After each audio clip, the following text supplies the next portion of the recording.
यह है जी के रणभूमि, जहां हर सवाल जीत की तैयारी है। नमस्कार दोस्तों, जी के रणभूमि में आपका स्वागत है। क्या आप जानते हैं कि पृथ्वी का वायुमंडल एटमॉस्फेयर कितनी परतों में बटा हुआ है?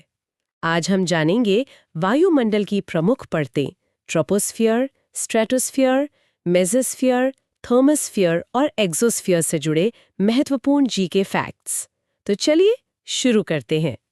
बिल्कुल। और आज के इस विषय पर बात करना बहुत दिलचस्प होने वाला है। हाँ, इस डीप डाइव का हमारा जो मुख्य उद्देश्य है वो हमारे पास मौजूद इन बेहतरीन स्रोत सामग्री का, मतलब इन स्लाइड्स का गहराई से विश्लेषण करना है। हम अक्सर वायुमंडल को बस हवा मान लेते हैं। जो कि एक बहुत आम बात है। बिल्कुल, हम सोचते हैं कि ये बस एक अदृश्य सुरक्षा कवच है जो हमारे ऊपर तैर रहा है। लेकिन स्रोत सामग्री को देखकर समझ आता है कि ये सिर्फ हवा नहीं है। सही कहा। ये एक बेहद जटिल और बहुत ही संतुलित प्रणाली है। अगर हम पहली और दूसरी स्लाइड पर नजर डालें तो ये बात एकदम साफ हो जाती है। हाँ, मतलब ये सोचना कितना अजीब लगता है ना कि हमारे और उस अनंत ठंडे अंतरिक्ष के बीच सिर्फ गैसों की एक चादर है। और ये सिर्फ एक ढाल नहीं है, सच कहूं तो ये जीवन का आधार है। स्लाइड के मुताबिक अगर ये वायुमंडल ना हो तो पृथ्वी महज एक बर्फ का गोला बनकर रह जाएगी। बर्फ का गोला? मतलब कोई जीवन नहीं। बिल्कुल कोई जीवन नहीं, क्योंकि तापमान का जो नियंत्रण है वो इसी वायुमंडल के कारण होता है। ये पृथ्वी के औसत तापमान को हमारे रहने लायक बनाता है। अब तो इसमें जो ग्रीन हाउस प्रभाव है उसकी बहुत बड़ी भूमिका होती होगी। हाँ, बहुत बड़ी। देखिए, कार्बन डाइऑक्साइड जैसी जो गैसें हैं ना, वो इंफ्रारेड विकिरण को सोख लेती हैं। मतलब जो गर्मी जमीन से वापस अंतरिक्ष की तरफ जाती है उसे ये गैसें रोक लेती हैं। एकदम से। और उसी वजह से हमारा ग्रह गर्म रहता है। अगर वायुमंडल इस ऊष्मा को ना रोके तो सूरज ढलते ही सतह का तापमान हिमांक से यानी फ्रीजिंग पॉइंट से काफी नीचे गिर जाएगा। बाप रे!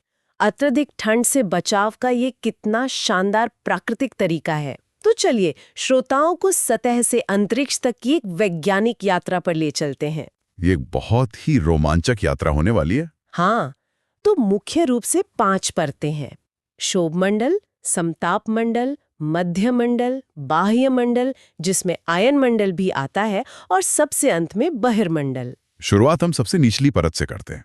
क्षोभमंडल यानी ट्रोपोस्फियर। ये वो परत है जहां हम रहते हैं, मतलब जीवन की सबसे निचली परत। इसकी औसत ऊंचाई जमीन से लगभग 13 किलोमीटर तक होती है। और इसका सबसे रोचक पहलू इसका द्रव्यमान है। पूरे वायुमंडल का 75 से 80% हिस्सा इसी अकेली परत में मौजूद है। हाँ, मतलब सारी गैसें यहीं सबसे ज्यादा घनी है।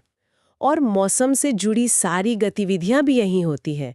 जलवाष्प हो, धूलकण हो या बादल हो, सब यहीं मिलते हैं। बिल्कुल। लेकिन इसमें एक बहुत ही आश्चर्यजनक तथ्य भी है जो स्लाइड्स में दिया गया है। वो ऊंचाई वाला ना, कि ध्रुवों पर इसकी ऊंचाई केवल 8 किलोमीटर है। हाँ, और भूमध्य रेखा यानी इक्वेटर पर यह परत 18 किलोमीटर तक ऊंची हो जाती है। ये सच में बहुत अजीब है। मतलब परत तो एक ही है, फिर भूमध्य रेखा पर ये इतनी मोटी क्यों है? इसका कारण संबंध धाराएं हैं जिन्हें हम कन्वेक्शन करंट्स कहते हैं। देखिए, भूमध्य रेखा पर सूरज की गर्मी सबसे ज्यादा होती है। तो गर्मी की वजह से हवा ऊपर उठती है? एकदम सही पकड़ लिया आपने। अत्यधिक गर्मी के कारण हवा गर्म होकर हल्की होती है और तेजी से ऊपर की तरफ जाती है। ये संवहन धाराएं क्षोभमंडल की सीमा को 18 किलोमीटर तक धकेल देती हैं। जबकि ध्रुवों पर ठंड होती है तो हवा भारी होकर नीचे बैठ जाती है और परत सिकुड़कर 8 किलोमीटर रह जाती है। बहुत ही लॉजिकल है। और यहीं पर एक संक्रमण क्षेत्र आता है जिसे हम क्षोभ सीमा कहते हैं। ट्रोपोपॉज, ये वो परत है जो क्षोभ मंडल को उसके ऊपर वाले समताप मंडल से अलग करती है। हाँ, और यहाँ एक बहुत ही रोचक विरोधाभास देखने को मिलता है, एक पैराडॉक्स। वो क्या? आमतौर पर हम सोचते हैं कि भूमध्य रेखा सबसे गर्म होती है और ध्रुव सबसे ठंडे, लेकिन क्षोभ सीमा पर इसका उल्टा होता है। भूमध्य रेखा के ठीक ऊपर ये परत बहुत ज्यादा ठंडी होती है, लगभग -80 डिग्री सेल्सियस। -80 डिग्री भूमध्य रेखा के ऊपर? हाँ, जबकि ध्रुवों के ऊपर की क्षोभ सीमा थोड़ी कम ठंडी होती है, लगभग -45 डिग्री सेल्सियस। ओहो, ऐसा इसलिए होता होगा क्योंकि भूमध्य रेखा पर हवा 18 किलोमीटर तक ऊपर उठती है तो उसे ठंडा होने के लिए ज्यादा समय और दूरी मिल जाता है। बिल्कुल सटीक विश्लेषण किया आपने। हवा जितनी ऊपर जाएगी उतनी ठंडी होगी। अब इसके बाद हम अगली परत की ओर बढ़ते हैं। समताप मंडल, जिसे स्ट्रेटोस्फीयर कहते हैं। ये 13 किलोमीटर से शुरू होकर 50 किलोमीटर तक फैली है। और कमर्शियल उड़ानों के लिए ये सबसे बेहतरीन जगह है। हाँ, मैंने पढ़ा है कि जो जेट विमान होते हैं वो क्षोभ मंडल के ऊपरी हिस्से या समताप मंडल के निचले हिस्से में उड़ना पसंद करते हैं, क्योंकि वहां मौसम की कोई उथल-पुथल नहीं होती, जलवाष्प नहीं होता, तो बादल भी नहीं होते, आसमान बिल्कुल शांत रहता है। लेकिन उड़ानों के अलावा इस परत का एक बहुत ही महत्वपूर्ण हिस्सा है जो जीवन रक्षक है। आप ओजोन परत की बात कर रही हैं। हाँ, ओजोन ढाल। ये एक अदृश्य सनस्क्रीन की तरह काम करती है। बिल्कुल, ये सूरज से आने वाले हानिकारक पराबैंगनी विकिरण को सोख लेती है।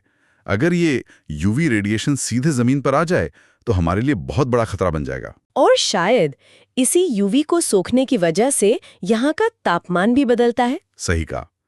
यहाँ हमें तापमान का उल्टाव देखने को मिलता है।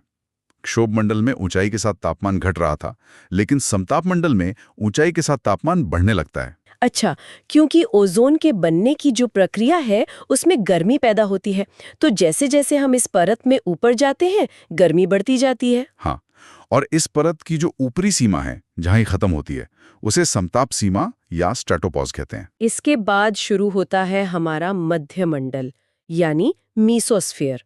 इसका विस्तार 50 से 80 किलोमीटर तक है और ये परत तो एकदम किसी हॉलीवुड फिल्म के सीन जैसी है। आप उल्का पिंडों के जलने की बात कर रही हैं ना? बिल्कुल।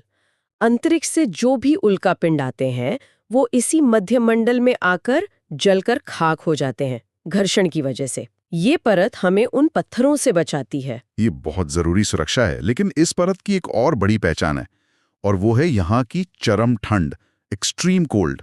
समताप मंडल में तो तापमान बढ़ रहा था, यहाँ क्या होता है? यहाँ ऊंचाई के साथ तापमान फिर से तेजी से घटने लगता है, क्योंकि यहाँ ओजोन जैसी कोई चीज नहीं है जो गर्मी सोख सके।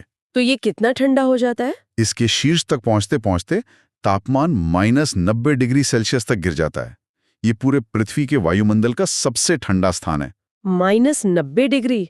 और मैंने सुना है यहाँ कुछ खास तरह के बादल भी बनते हैं। हाँ, उन्हें नॉक्टिलूसेंट बादल कहते हैं। इस परत में पानी ना के बराबर होता है, लेकिन जो थोड़ा बहुत दुर्लभ जलवाष्प यहाँ पहुंचता है वो इस भयंकर ठंड में बर्फ के कणों में बदल जाता है। और वो रात के समय चमकते हुए दिखाई देते हैं। बहुत ही सुंदर।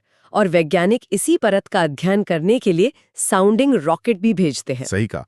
अब हम 80 किलोमीटर की ऊंचाई पार कर चुके हैं। यहाँ से शुरू होता है बाह्य मंडल, जिसे हम थर्मोस्फीयर कहते हैं। ये 80 से लेकर लगभग 700 किलोमीटर तक फैला है। इसे अंतरिक्ष का द्वार कहना गलत नहीं होगा। बिल्कुल नहीं। अंतर्राष्ट्रीय अंतरिक्ष स्टेशन यानी ISS इसी बाह्य मंडल में रहकर पृथ्वी की परिक्रमा करता है। और यहाँ वो शानदार रोशनियां भी दिखाई देती हैं, ऑरोरा ऑस्ट्रेलिस और ऑरोरा बोरेलिस, जो ध्रुवों के पास आसमान में नाचती हुई रंग बिरंगी लाइटें होती हैं। हाँ, वो नज़ारा अद्भुत होता है। यहाँ बादल तो नहीं होते, लेकिन ऊर्जा का स्तर बहुत ज्यादा होता है। थर्मो शब्द का मतलब ही है ऊष्मा। तो यहाँ तापमान का क्या हाल होता है? यहाँ सौर विकिरण के सीधे संपर्क में आने के कारण गैस के कण अत्यधिक ऊर्जावान हो जाते हैं। इसलिए यहाँ तापमान अचानक बहुत तेजी से बढ़ता है, कई 100 या हजारों डिग्री तक। ये तो एकदम से बहुत बड़ा बदलाव है। और इसी बाह्य मंडल का एक बहुत ही अहम हिस्सा है आयन मंडल, आयनोस्फीयर। ये 80 से 400 किलोमीटर के बीच का क्षेत्र है। इसे समझना थोड़ा जटिल लग सकता है, लेकिन मैं इसे सरल करने की कोशिश करता हूँ। हाँ, बताइए कि ये विद्युत आवेशित कण यानी आयन्स क्या होते हैं? जब सूरज की बहुत तेज किरणें यहाँ की गैसों से टकराती हैं, तो गैस के अणु टूट जाते हैं और इलेक्ट्रॉन अलग हो जाते हैं। इस प्रक्रिया से आयन बनते हैं। और इन्हीं आयनों की वजह से हमारा रेडियो संचार काम करता है ना? बिल्कुल। ये रेडियो संचार का अदृश्य आधार है। जब हम पृथ्वी से रेडियो तरंगें भेजते हैं तो वो अंतरिक्ष में खो नहीं जाती, वो इसी आयन मंडल से टकराकर वापस लौट आती हैं। जैसे किसी शीशे से रोशनी टकराकर वापस आती है। इसी वजह से हम दुनिया के एक कोने से दूसरे कोने तक बिना सैटेलाइट के भी रेडियो सिग्नल भेज पाते हैं। सही कहा। लेकिन ये परतें स्थिर नहीं रहती। आयन मंडल में D, E और F परतें होती हैं। तो क्या ये परतें समय के साथ बदलती हैं? हाँ, दिन के समय जब सूरज की रोशनी होती है तो ये परतें बहुत सक्रिय होती हैं। लेकिन रात में जब सूरज नहीं होता तो इनमें से कुछ परतें गायब हो जाती हैं या उनकी ऊंचाई बदल जाती है। यही कारण है कि रात के समय एएम रेडियो के सिग्नल अक्सर बहुत साफ आते हैं और दूर तक जाते हैं। एकदम सही। मौसम और समय के साथ आयन मंडल लगातार बदलता रहता है। अब हम वायुमंडल की सबसे ऊपरी और अंतिम परत पर आते हैं। बहिर्मंडल या एक्सोस्फीयर, ये 700 किलोमीटर से शुरू होकर 10,000 किलोमीटर तक फैला हुआ है। इसके बाद तो बस अनंत अंतरिक्ष है। इस परत की सबसे खास बात यह है कि यहाँ घनत्व सबसे कम होता है। गैसें यहाँ सामान्य तरीके से व्यवहार नहीं करती। मतलब अणु एक दूसरे से बहुत दूर दूर होते हैं। हाँ, वो इतने दूर होते हैं कि वो आपस में टकराते ही नहीं। इसे मीन फ्री पाथ कहते हैं।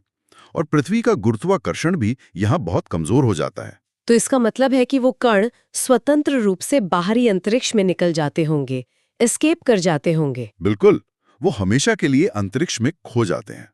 और इसके सबसे निचले हिस्से को एक्सोबेस कहा जाता है। यहीं से कणों का अंतरिक्ष में भागना शुरू होता है। ये जानकारी सच में हैरान करने वाली है। अब अगर हम स्रोत सामग्री की स्लाइड 11 को देखें तो हमारे वायुमंडल के तापमान का एक बहुत ही दिलचस्प जिग-जैग पैटर्न बनता नजर आता है। हाँ, ये जिगजैग पैटर्न पूरे वायुमंडल के काम करने का एक शानदार वैज्ञानिक सारांश है। तो एक बार इस पैटर्न को जल्दी से समझ लेते हैं। सबसे पहले क्षोभ मंडल में तापमान घटता है। समताप मंडल में ओजोन के कारण तापमान बढ़ता है। फिर मध्य मंडल में तापमान एकदम से घटकर -90 डिग्री तक चला जाता है, जो सबसे ठंडा है। और अंत में बाह्य मंडल में सीधे सौर विकिरण के कारण तापमान फिर से तेजी से बढ़ता है। घटता है, बढ़ता है, फिर घटता है और फिर बढ़ता है। ये सच में एक बेहतरीन जिगजैग है। इस पूरी चर्चा से एक बात तो पूरी तरह साफ हो गई है कि वायुमंडल केवल गैसों का कोई स्थिर आवरण नहीं है। बिल्कुल, हमारी स्रोत सामग्री की जो 12वीं स्लाइड है वो भी इसी विचार को प्रतिध्वनित करती है। ये एक अत्यंत जटिल और बहुत ही बारीकी से संतुलित प्रणाली है। सही कहा। मौसम बनाने से लेकर ओजोन की ढाल बनने तक और उल्कापिंडों से रक्षा करने से लेकर रेडियो सिग्नल्स को बाउंस करने तक, हर परत की अपनी एक बहुत ही विशिष्ट भूमिका है। और यही भूमिकाएं पृथ्वी पर जीवन को पनपने का अवसर देती हैं। तो इस डीप डाइव को खत्म करने से पहले श्रोताओं के लिए एक सोचने का बिंदु छोड़ना चाहूंगी। एक ऐसा विचार जो हमारे इन स्रोतों से ही निकल कर आता है। हाँ, बताइए। हमने देखा कि बहिर्मंडल से गैस के कण लगातार अंतरिक्ष में खो रहे हैं और आयन मंडल की परतें मौसम और दिन रात के हिसाब से लगातार अपनी ऊंचाई बदल रही हैं। बिल्कुल, ये लगातार बदल रहा है। तो सोचने वाली बात यह है कि ये जो अदृश्य सुरक्षा कवच है, जिसे हम इतना स्थिर मानकर चलते हैं कि हमेशा ऐसा ही रहेगा, वास्तव में ये कितना गतिशील और परिवर्तनशील है। प्रकृति का ये संतुलन कितना नाजुक हो सकता है। ये बहुत ही गहरा सवाल है। हमें ये याद रखना चाहिए कि ये कोई पत्थर की दीवार नहीं है, बल्कि एक जीवंत और हमेशा बदलने वाली प्रणाली है जो ब्रह्मांड के साथ तालमेल बिठा रही है। दोस्तों, अगर आपको ये जानकारी पसंद आई हो तो वीडियो को लाइक करें और ऐसे ही जीके और एग्जाम रिलेटेड वीडियोस के लिए सब्सक्राइब करना ना भूलें। धन्यवाद। मिलते हैं अगली वीडियो में।